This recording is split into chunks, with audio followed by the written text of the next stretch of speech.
بسم اللہ الرحمن الرحیم۔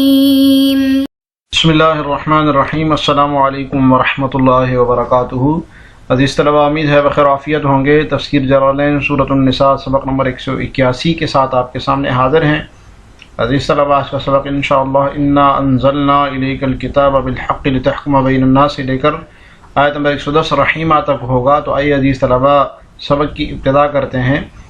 اعوذ باللہ من الشیطان الرجیم، بسم اللہ الرحمن الرحیم۔ ترجمہ دیکھیے، انا انزلنا الیک الکتاب بالحق لتحکم بین الناس بما اراک اللہ، بے شک ہم نے حق پر مشتمل کتاب تم پر اس لیے اتاری، لتحکم بین الناس، تاکہ تم لوگوں کے درمیان فیصلہ کرو، بما اراک اللہ، اس طریقے کے مطابق جو اللہ نے تم کو سمجھا دیا، ولا تکن للخائنین خصیما، اور تم خیانت کرنے والوں کی طرفدار نہ بنو، واستغفر اللہ، اور اللہ سے مغفرت طلب کرو، ان اللہ کان غفورا رحیما، بے شک اللہ بہت بخشنے والا بڑا مہربان ہے۔ یہ عزیز طلبہ، ان آیات کا شان نزول صاحب جلالین نے مختصراً بیان کیا ہے۔ تفصیل اس کی یہ ہے کہ یہ طعمہ بنت عبیرق، یہ ایک شخص تھا جو کہ منافق تھا، تو اس نے حضرت قتادہ ابن نعمان جو ان کے پڑوسی تھے، ان کے گھر پہ ڈاکہ ڈالا اور وہاں ان کی زرہ جو ہے وہ چوری کر لی، اور ایک بوری میں اس کو ڈال دیا چوری کر کے، جو آٹے سے بھری ہوئی تھی، تو اس میں آٹا تھا، یا یہ کہ بھوسے کی بوری تھی، اور وہ جو بوری تھی وہ کچھ پھٹی ہوئی تھی۔ تو جب وہ اس نے اس میں ڈالا اور اس کو رات میں لے کے گیا ہے، تو وہ آٹا بھی راستے میں بکھرتا گیا۔ اس نے کیا کیا، اس نے وہ زرہ اور وہ بوری جا کے ایک یہودی کے گھر میں جا کر، جس کا نام زید بن السمین آتا ہے، اس کے پاس جا کر بطور امانت رکھوا دی کہ یہ آپ کے پاس میں امانت رکھوا رہا ہوں۔ تو صبح کو جب لوگوں نے اس کی تلاش کی تو اسی کے گھر، یہودی کے گھر کی طرف وہ اس کی نشانی گئی تھی، آٹے کے نشانات وہاں گئے تھے۔ تو یہ جو طعمہ بن عبیرق تھا، اس نے اس یہودی پر الزام لگا دیا کہ چوری تو اسی یہودی نے کی ہے، حالانکہ وہ تو اس نے اس یہودی کے پاس بطور امانت رکھوائی تھی۔ یہودی نے کہا کہ میرے پاس تو اس طعمہ نے بطور امانت کے رکھوایا تھا، میں نے چوری تو نہیں کیا، میں تو خود اس سے لا علم ہوں، اور جبکہ اس طعمہ نے قسم کھا لی کہ میں نے چوری نہیں کی ہے۔ تو اسی طرح اس جو طعمہ منافق تھا، اس کا تعلق بنو ظفر کے قبیلے سے تھا۔ تو بنو ظفر والے آپ علیہ السلام کے پاس آ گئے اور خارش بھی کرنے لگے، تو آپ علیہ السلام بس یہودی کے ہاتھ کاٹنے کا حکم دینے لگے تھے، یہ آیت نازل ہوئی جی۔ وسرقا طعمہ بن عبیرق، جی طعمہ یہ طا کے کسرہ کے ساتھ بھی ہے، فتح کے ساتھ بھی ہے، اور ضمہ کے ساتھ بھی ہے، طعمہ بھی ہے۔ آپ کے حاشیے میں لکھا ہے کہ کسرہ کے ساتھ یہ ذرا اشہر ہے، طعمہ بن عبیرق، عبیرق کی ابرق کی تصغیر ہے، درعن، درع کو کہتے ہیں، وخبأہا عند یہودی، اور امانت کے طور پہ رکھوایا اس کو، ایک یہودی چھپا دیا یہودی کے پاس، فوجدت عندہ، تو اس کے پاس پائی گئی۔ جب تلاش شروع ہوئی تو چوری ہوئی تھی نا، تو اس کے پاس جا کے ملی، فرماہ طعمۃ بہا، تو طعمہ نے اس کے اوپر الزام لگا دیا چوری کا کہ چوری تو اسی نے کی ہے، وحلف، اور قسم کھائی کہ انہما سرقا، کہ میں نے تو چوری نہیں کی ہے۔ فسأل قومہ النبی صلی اللہ علیہ وسلم، تو اس کی قوم نے سوال کیا نبی صلی اللہ علیہ وسلم کہ ایجادل عنہ، کہ آپ سوال کیا کہ آپ علیہ السلام اس کی طرف سے دفاع کریں، ویبرئہ، اور اس کو بری قرار دیں۔ فنزلہ، تو اس پر یہ آیت نازل ہوئی، انا انزلنا الیک الکتاب، القرآن، کتاب سے کون سی کتاب مراد ہے؟ قرآن مراد ہے، بالحق، حق کے ساتھ، متعلق بانزلہ، یہ انزلنا کے متعلق ہے بالحق، کہ حق کے ساتھ آپ کو قرآن نازل کیا ہم نے، لتحکم بین الناس بما اراک اللہ، تاکہ آپ لوگوں کے درمیان فیصلہ کریں جو اللہ نے تمہیں دکھایا ہے۔ کیا مطلب؟ علمکا، جو تمہیں سکھلایا ہے، اراکا کا مطلب کیا ہے؟ علمکا، جو آپ کو سکھایا ہے اللہ تعالی نے، اور یہاں پر علم کو جو ہے نا رؤیت کا قائم مقام بنایا ہے، علم کی سے تفسیر کی ہے رؤیت سے صاحب جلالین نے.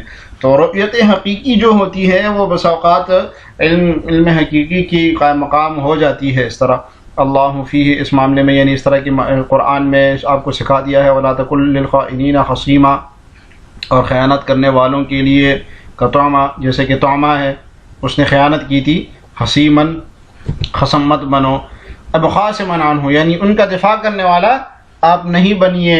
واستغفر اللہ، اور اللہ تعالیٰ سے مغفرت طلب کیجیے، مما ہممت بہ اس چیز کے بارے میں جس کا آپ نے ارادہ کیا تھا. کس چیز کا ارادہ کیا تھا؟ یہودی کے خلاف فیصلہ دینے کا، یہودی کے ہاتھ کٹوانے کا.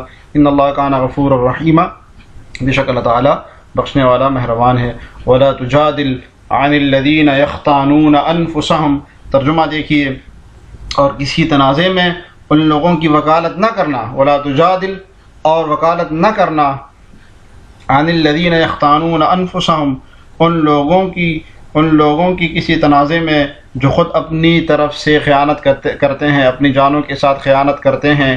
ان اللہ لا يحب من کان خوانا اثیما، اللہ کسی بھی خیانت کرنے والے گناہگار کو پسند نہیں کرتا. جی ولا تجادل عن الذین یختانون انفسہم، تو یہاں سے تاکید فرمائی اللہ تعالیٰ نے کہ خیانت کرنے والوں کی طرف سے کبھی بھی آپ جواب دہی نہیں کرنا، کیونکہ اللہ تعالیٰ بالکل بھی خیانت کرنے والوں کو پسند نہیں کرتے. یختانون انفسہم ای یخونونہا بالمعاصی، یعنی وہ معاصی کے ذریعے خیانت کرتے ہیں اپنی جانوں کے ساتھ.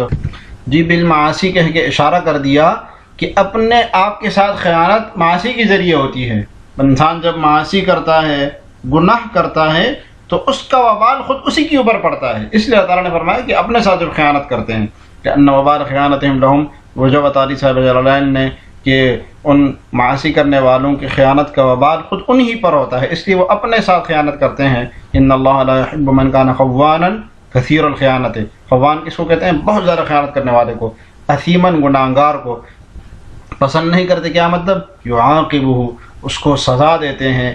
یستخفون من الناس ولا یستخفون من اللہ، یہ لوگوں سے تو شرماتے ہیں. یستخفون من الناس، یہ لوگوں سے تو شرماتے ہیں. ولا یستخفون من اللہ، اور اللہ سے نہیں شرماتے. وہو معہم، حالانکہ وہ اس وقت بھی ان کے پاس ہوتا ہے. اذ یبیتون ما لا یرضی من القول، جب وہ راتوں کو ایسی باتیں کرتے ہیں جو اللہ کو پسند نہیں. وکان اللہ بما یعملون محیطا، اور جو کچھ یہ کر رہے ہیں اللہ نے اس سب کا احاطہ کر رکھا ہے. تفسیر دیکھیے عزیز طلبہ. یستخفون ای طعمتو، طعمتو وقومہ، یعنی طعمہ اور اس کی قوم شرماتے ہیں. حیاء یستخفون حیاء، یعنی وہ لوگوں سے چھپتے ہیں. حیاء یستخفون، چھپتے ہیں وہ. حیاء، حیا کی وجہ سے من الناس سے، لوگوں سے. ولا یستخفون، اور نہیں چھپتے ہیں. تو اس کا اردو میں ترجمہ کیا جاتا ہے نہیں شرماتے ہیں، یعنی جب انسان شرماتا ہے تو وہ چھپنے کی کوشش کرتا ہے. تو اللہ سے نہیں شرماتے ہیں، اس لیے اللہ سے نہیں چھپتے ہیں. لا یستخفون من اللہ، اللہ سے نہیں چھپتے ہیں. وہو معہم، حالانکہ وہ ان کے ساتھ ہے. ان کے ساتھ کیا مطلب؟ یعلمہ، اللہ تعالیٰ جانتے ہیں ان کو، یعنی ان کی پوشیدہ باتیں اللہ تعالیٰ پر مخفی نہیں ہے. اذ یبیتون یضمرون، وہ جو یبیتون راتوں کو چھپے مشورے کرتے ہیں، جو چھپاتے ہیں. ما لا یرضی من القول، جس پر ایسی باتوں پر جس پر اللہ راضی نہیں ہوتے. من عزمہم علی الحلف علی نفی السرقۃ، جی انہوں نے ان کے اس عزم کا، کہ انہوں نے عزم کیا تھا اس بات پر کہ علی الحلف، کہ وہ طعمہ قسم اٹھائے گا. علی نفی السرقۃ، کہ وہ اس نے چوری نہیں کی. تو انہوں نے آپس میں، یہ بنو ظفر کے لوگوں نے آپس میں مشورہ کیا کہ ہم سرقہ کو کہیں گے، کہ طعمہ کو کہیں گے کہ آپ نے چوری نہیں کی، آپ اس بات پر قسم کھا لینا. ورمی الیہودی بہا، اور اس پر قسم کھا لینا کہ آپ، اور یہ کہہ دینا کہ یہودی نے چوری کی ہے، اس کے گھر میں ملی ہے کیونکہ اسے نے چوری کی ہے. وکان اللہ بما یعملون محیطا، اور جو کچھ وہ کرتے ہیں اللہ تعالیٰ نے اس کا احاطہ کیا ہوا ہے. علما، اللہ تعالیٰ کے علم نے اس کا احاطہ کیا ہوا ہے. ہا انتم ہؤلاء جادلتم عنہم، ارے تمہاری بساط یہی تو ہے کہ تم نے دنیاوی زندگی میں لوگوں سے جھگڑ کر ان خیانت کرنے والوں کی حمایت کر لی. ہا انتم، ہاں تم ایسی ہی ہو. ہا اولائے جادلتم عنہم فی الحیات الدنیا، کہ تم نے دنیاوی زندگی میں ان کی طرف سے جواب دہی کر لی ہے، دفاع کر لیا ہے یا جھگڑا کر لیا ان کی طرف سے فی الحیات الدنیا، دنیاوی زندگی میں. ومن یجادل اللہ عنہم یوم القیامۃ ام من یکون علیہم وکیلا، بھلا اس کے بعد قیامت کے دن اللہ سے جھگڑ کر کون ان کی حمایت کرے گا. ام من یکون علیہم وکیلا، یا کون ان کا وکیل بنے گا. جی ہاں انتم، سنو اے لوگو، یا ہا اولائی، تو یہ ہا اولائی سے پہلے حرف ندا محذوف ہے. اے تم، ارے اے تم سنو، خطاب لقوم طعمہ کی قوم سے خطاب ہے. جادلتم، خاصمتم عنہم، کہ تم ان کی طرف سے جھگڑ رہے تھے. کس کی طرف سے؟ ای ان طعمۃ و ذویہ، یعنی طعمہ اور اس کے جو شرکاء تھے ان کی طرف سے تم لڑ رہے تھے. وقرئ عنہ، اور ایک قراءت میں عنہم کی جگہ پر عنہ ہے لیکن وہ قراءت شاذ ہے. فی الحیات الدنیا من یجادل اللہ عنہم یوم القیامۃ، تو فرمایا کہ قیامت کے دن اللہ سے کون لڑے گا پھر ان کے لیے. اذا عذبہم، جب اللہ تعالیٰ ان کو عذاب دیں گے. ام من یکون علیہم وکیلا، یا کون ان کے اوپر وکیل ہوگا. یتولی امرہم ویذب عنہم، جو ان کے کام کا ذمہ دار ہوگا اور ان سے دفاع کرے گا. ای لا احد یفعل ذلک، کیا مطلب؟ اشارہ ہے کہ استفہام انکاری ہے، یعنی کوئی بھی ایسا نہیں کرے گا. لا احد یفعل ذلک، قیامت کے دن تو کوئی بھی ایسا نہیں کرے گا. ومن یعمل سوءا او یظلم نفسہ، اور جو شخص کوئی برائی کرے یا اپنی جان کا ضرر کرے. ومن یعمل سوءا، اور جو برا کام کرے، او یظلم نفسہ، یا اپنی جان کے اوپر ظلم کرے. ثم یستغفر اللہ، پھر اللہ تعالیٰ سے معافی چاہے.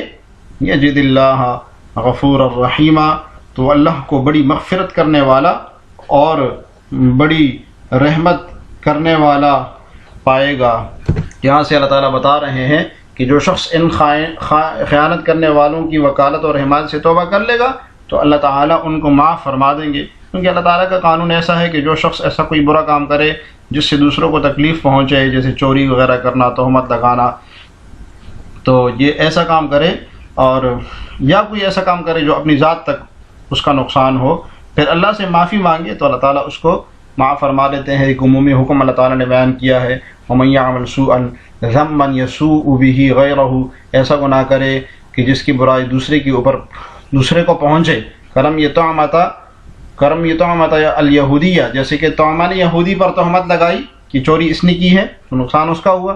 اور یظلم نفسہ، یا اپنی جان پر ظلم کرے. ای بعمل ذنب قاصرا علیہ، یعنی ایسا عمل کرے کہ وہ گناہ اس کے اوپر اس کا اثر ہو، اسی تک محدود رہے. ثم یستغفر اللہ منہ، پھر اللہ تعالیٰ سے معافی چاہے. ایتب، یعنی توبہ کرے اللہ سے. یجد اللہ غفور الرحیم، اللہ تعالیٰ کو بخشنے والا پائے گا، رحیم بھی، اور بڑا مہربان پائے گا.